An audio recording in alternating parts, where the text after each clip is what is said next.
You've decided you want to tie your own Euro nymphs. Now you're standing in a fly shop or scrolling some website at midnight staring at hundreds of tools and materials with no ideas which ones actually matter. Most of them don't. Here's exactly what matters, nothing else. By the end, you'll know exactly what to put in your cart, everything you need to tie 3 flies that'll cover you nearly year-round. First, don't buy a beginning fly tying kit. Half of what's in there is dry fly hackle and dubbing colors you'll never touch for tying Euro nymphs. You're paying for someone else's fly box, not yours.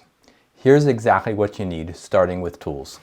There are only 2 tools that you actually need to get started. That's it, just 2. A vise and a bobbin. If there's one place to spend real money, it's the vise. Cheap jaws are usually cut from soft, low-grade steel. They don't grab a hook tightly, so it slips under thread tension. That one problem is often enough to convince a beginner that tying isn't for them, when the real issue was an $11 jaw. So buy a good vise, and I'd recommend going rotary.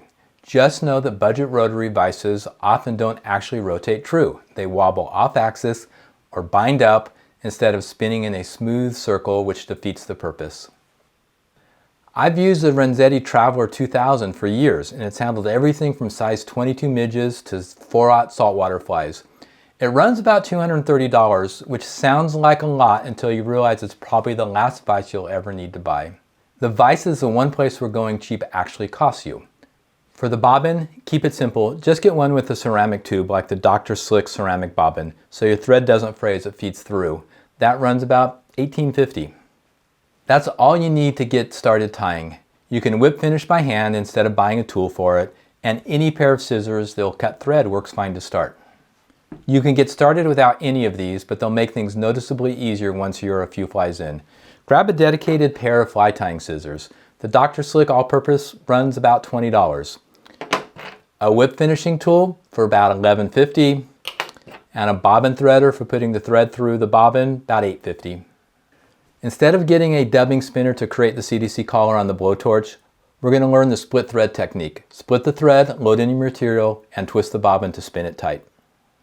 With just those 2 tools sitting on your desk, here's the material for 3 flies that'll cover you across most conditions year-round. First up is Egan's Frenchie, one of the most consistently productive nymph patterns out there, and a great one to start with. It'll really build your confidence fast. Here's what goes into it. A size 16 jig hook to start.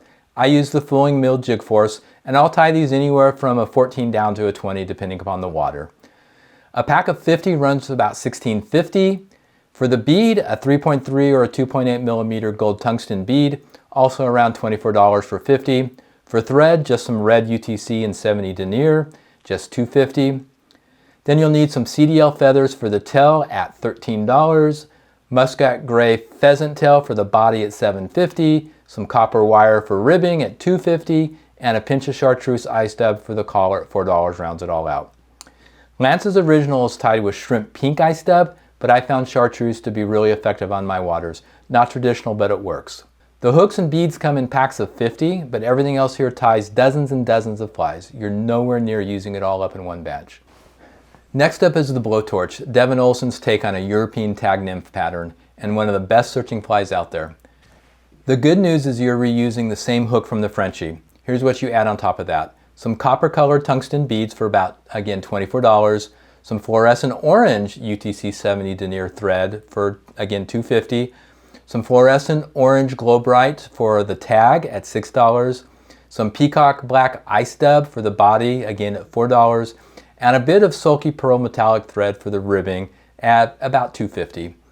Throw in some natural done CDC feathers for the collar, that's about $4. If you want, you can use the gold beads you have for the Egan Frenchie instead of buying another pack of 50 of the copper colored ones. That's the beauty of tying. You can see if it makes a difference on your water. Last one is the Caddis Pupae. This one reuses your hook and your bead stock too. All you need beyond that is a bit of calabatus colored superfine dubbing. That's about $3.50. Some olive UTC 70 denier thread, again for about $2.50. And the additional material there only is about $6.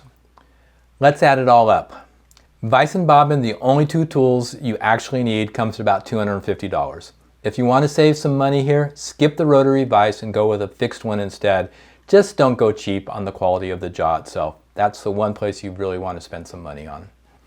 If you want to add in the optional tools, the dedicated fly tying scissors, a whip finisher, bobbin threader, that's another $40. Then the materials, about $70 to get started with the Frenchie, another $42 so you can start tying the blowtorch, and just another $6 to get the material for the Caddis Pupae. All in, tools and materials for your 3 flies, about $407. Skip the optional tools and you're sitting about $370 or so. That may seem like a lot to get started, but once you've tied 50, 100, 150 flies, you're actually tying for less than what you'd buy from a fly shop. The hardest part of starting to tie your own flies is just knowing what you need. Now you know. You can confidently fill your cart with what you need and only what you need to tie these 3 killer patterns. Next video, we're tying all 3 of these step by step, technique, not shopping. You already have everything you need sitting right here. If this video saved you from buying a kit you didn't need, that's worth a subscribe.